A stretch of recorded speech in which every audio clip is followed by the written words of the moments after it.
So these are the coilovers I'm going to be fitting on the car. They're a Gaz coilover. Very good make.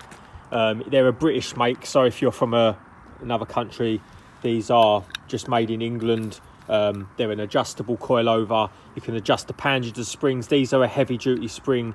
I have to get the exact poundage of them.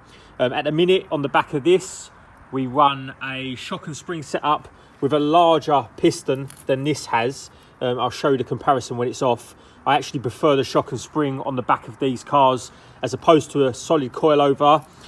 You can see these are a little bit tatty now, so I'm probably going to strip these down quickly before we put them on. Give them a little bit of a repaint. We've got some nice aggressive camber bolts on there, so we can get loads of camber in the front. I might run around 2.5 degrees camber because I don't drive this a lot on the road, so we can have some aggressive camber without having to wear out the tyres.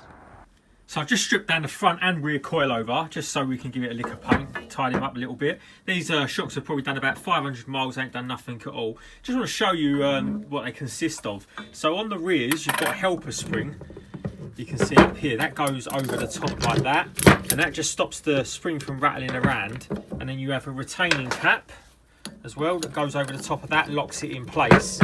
Now on the bushes that you get on the ones that I've got on at the minute, the competition ones, these are rose jointed, but in these ones they've got like a pressing metal insert, which I'm not the biggest fan of because they're like a rubber bush in there. Also on the fronts, obviously these are fully adjustable. You've got the camber bolt, you've got a lovely high poundage spring. I went for the track spec springs, so they're really stiff, but they hold the front end lovely and solid. And then we've got the billet top mounts with the individual bearings, so you can just replace these bearings if they get worn out. These are brand new top mounts that I've bought from, so they're going to go on the top as well. And as if by magic, we have 4 completely stripped down shocks. You can see I've went all the way back to bare metal with these. Took any of the zinc coating off, they had some surface rust on them.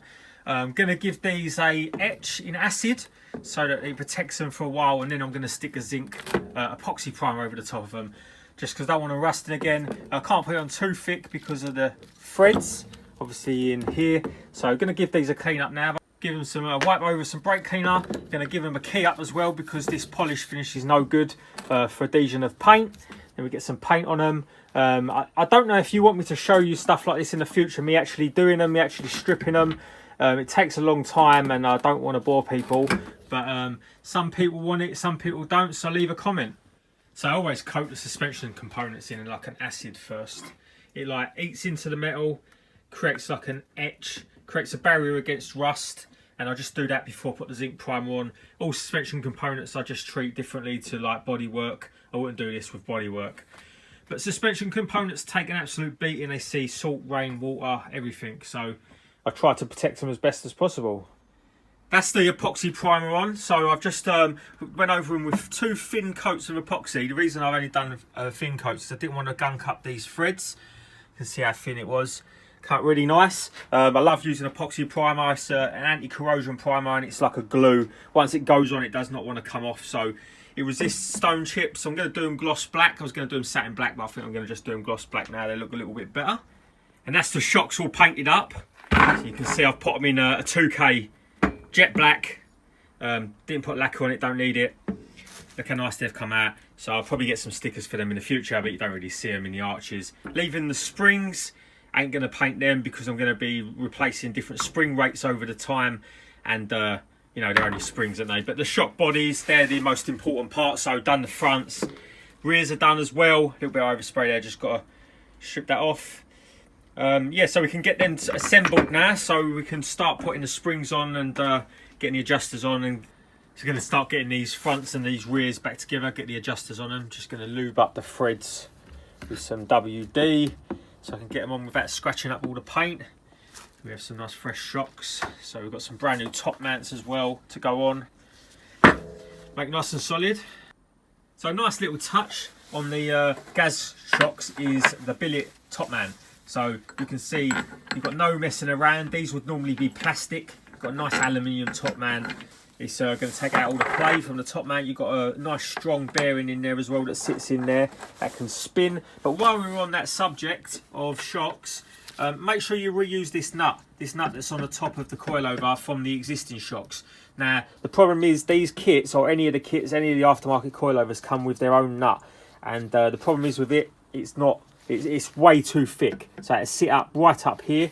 And you can see how narrow these ones are. These ones are designed to be used with the Vauxhall turrets. You see it online all the time. They're fitted coilovers and they can't get these top mounts. They're sitting proud of the turrets. And everyone says that's normal, it's normal. It's definitely not normal. If it's not coming down on the turret, it's not going to be holding the top mount in place.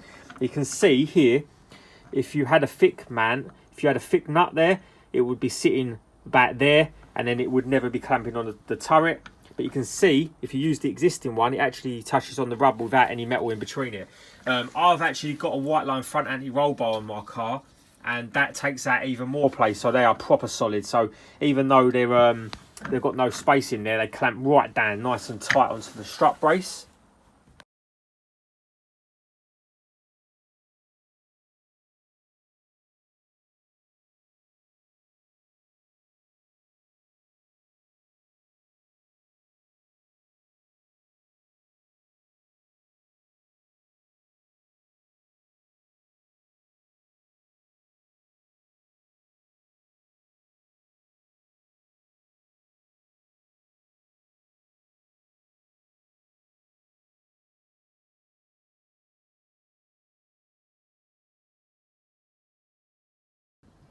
Right, so that's the fronts and the rears all built up now. So we're going to get these rears on. They're on their lowest setting at the minute.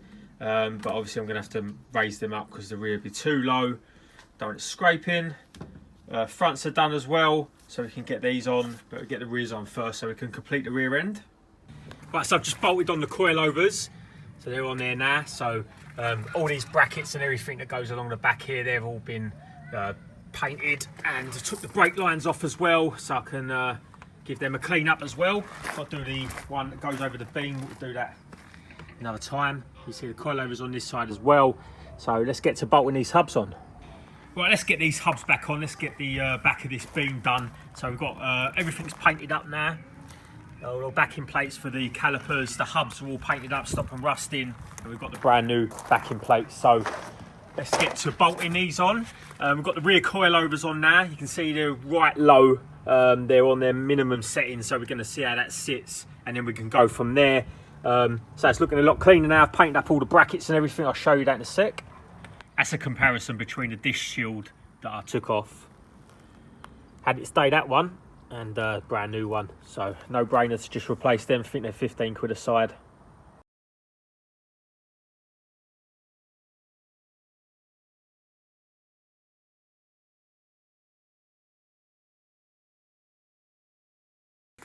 So that's all back together now. You can see I've just copper greased the hub so that don't rust. Centre bit's been galvanised, so that's not going to rust either. I've got brand new heat shields on there. Looks a lot fresh. Didn't want to go too far. Didn't want to go as far as this with it, but while the parts are off, might as well refurbish them. It'll just last a long time. Then can't stand looking at rusty parts, even though it's only a track car. So strip down the discs as well. These are Brembo discs. So I've just put a protective coating over them so they don't rust again.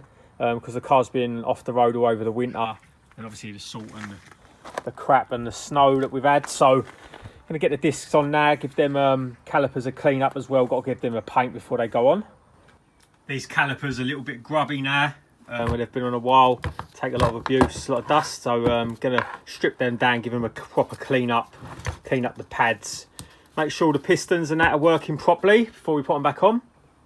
So this is a before and after comparison of the caliper retaining bracket. So you can see nasty that is. Got to can't put that back on like that, especially after what we've done. So yeah, just strip this one down. Got to give it some, get a little bit more attention. Key it up, give it some brake cleaner, clean it up. The sliders as well, in the ones I took off, they needed re-greasing. So one of them was seized, so that ain't going to help either. You can see what the sliders are. They're similar to the fronts. Yeah, so I'm going to just give this a little bit more of a clean up. You can see how it looks, and then that's going to look fresh and red. I've got some nice caliper paint I use.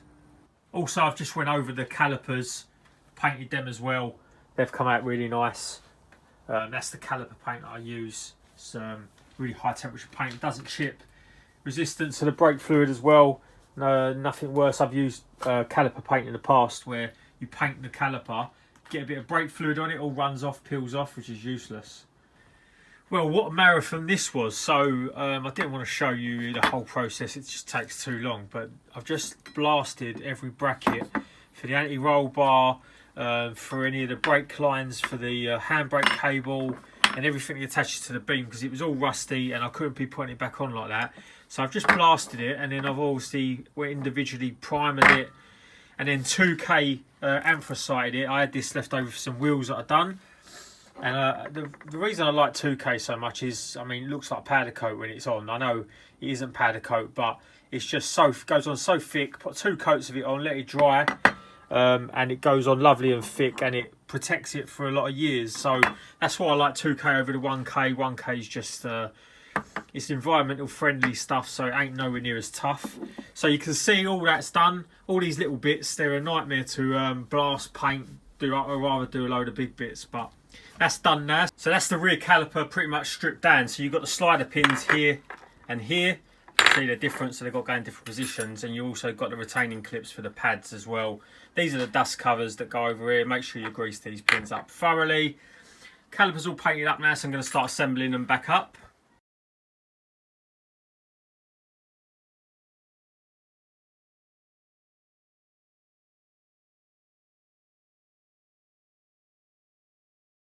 So they're built up now, plenty of copper grease on them, looks a lot less grubby. Well, so it's time to get this rear anti-roll bar on as well. I have put on the rear brackets already. You can see I've left them loose, but they're on. And what to do is leave all the stuff loose, everything loose, until you've got the car on the ground. You're going to need to have the wheels on and everything, otherwise the anti-roll bar is not going to be at the right tension. I always have the anti-roll bar on the rear on the stiffest setting. I'll show you how to set that. The next bracket goes through here, so a bolt goes through here, and the L bracket comes off of here, and then that bolts to that. So if you want to know which way the drop links go round, that's exactly how that bracket setup's got to be. Still loose, everything's loose still. So you have 2 different size bolts on the brackets, so you can see you have that one and that one. Don't get them confused, don't get them the wrong way round. Basically the longer one goes through the anti-roll bar, where obviously this one just goes through the bracket. I'm just replacing the lock nuts and the washers with some nice new ones.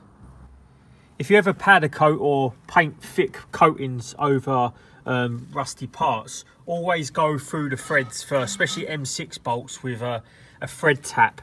Just make sure the threads are clean, because otherwise you're going to try putting the bolts in, they're going to strip the threads or they're going to snap.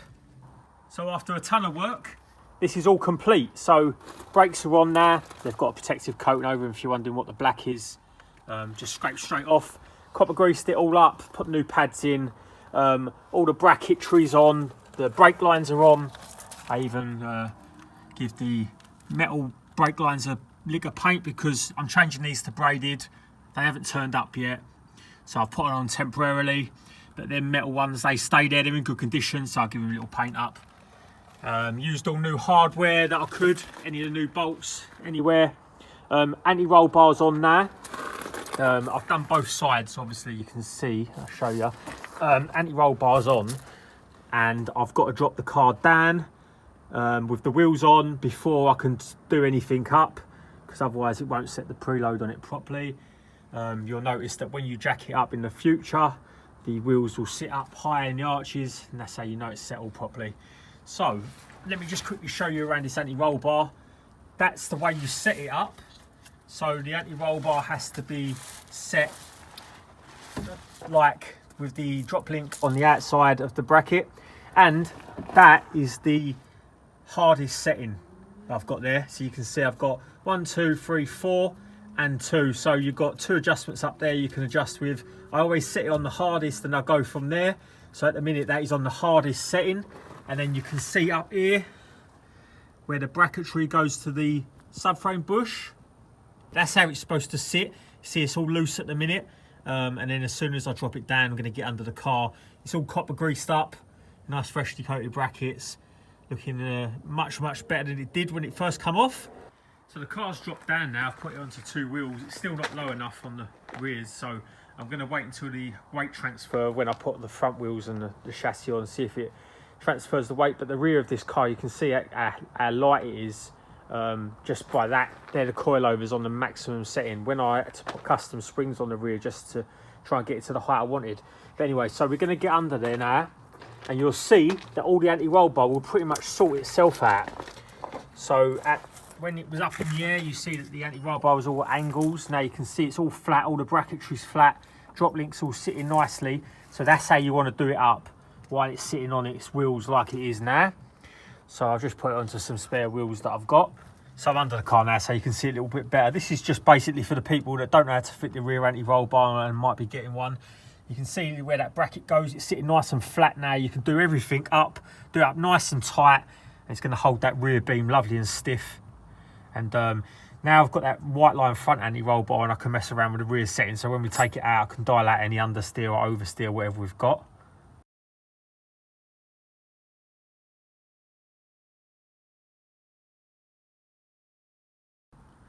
When you're laying here and you think your track car kind of got a little bit out of hand and turned more into a show car, but at least it's nice and clean under there now. I won't have to do that for a long time. Can give it some abuse throughout the summer. So I'm really looking forward to seeing how these handling mods affect the car. We've got some power upgrades coming soon.